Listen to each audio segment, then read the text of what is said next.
Mais tout d'abord, direction le Cantal, où les agriculteurs de la FDSEA et des jeunes agriculteurs du département sont passés à l'action la nuit dernière. Ils réclament toujours que le lait servant à fabriquer le fromage AOC leur soit payé plus cher. Ils réclament aussi, si j'ose dire, leur part de ce fromage, vendu plus cher, lui, par les entreprises agroalimentaires. Et pour le faire savoir, ils avaient choisi une campagne d'affichage sauvage suivie par Jean Jazet et Fabrice Utrio. Ils sont une petite quinzaine à s'être retrouvés vers 21h à Saint-Martin-Valmeroux.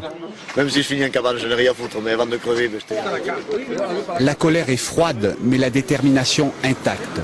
Il faut à nouveau informer la population. Après les convois de tracteurs et autres blocages de route, ce soir, campagne d'affichage sauvage. le prix du Cantal a augmenté à la vente et qu'il est légitime que la plus-value qui est dégagée puisse être répartie entre l'ensemble des maillons de la filière, entre l'ensemble des intervenants.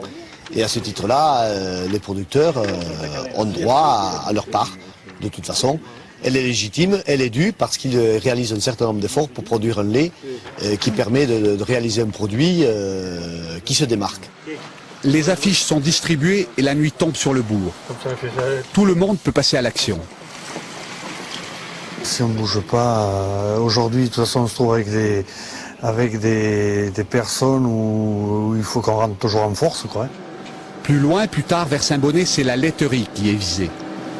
Il ne reste qu'une trentaine de producteurs laitiers sur ce canton rural. Et ce soir, la mobilisation est difficile. Tout le monde se mobilise, plus personne veut croire à notre métier et ça devient affolant. On a installé des jeunes, et tout le monde va baisser les bras si ça continue. On nous pousse à la sortie, quoi. Il faut qu'ils nous disent vraiment s'ils veulent encore des agriculteurs sur le territoire. Des opérations similaires ont été menées sur tout le département.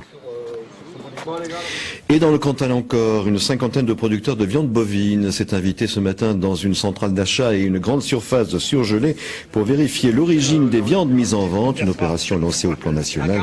La même avait eu lieu hier à Clermont-Ferrand. Bilan de l'opération aurillacoise.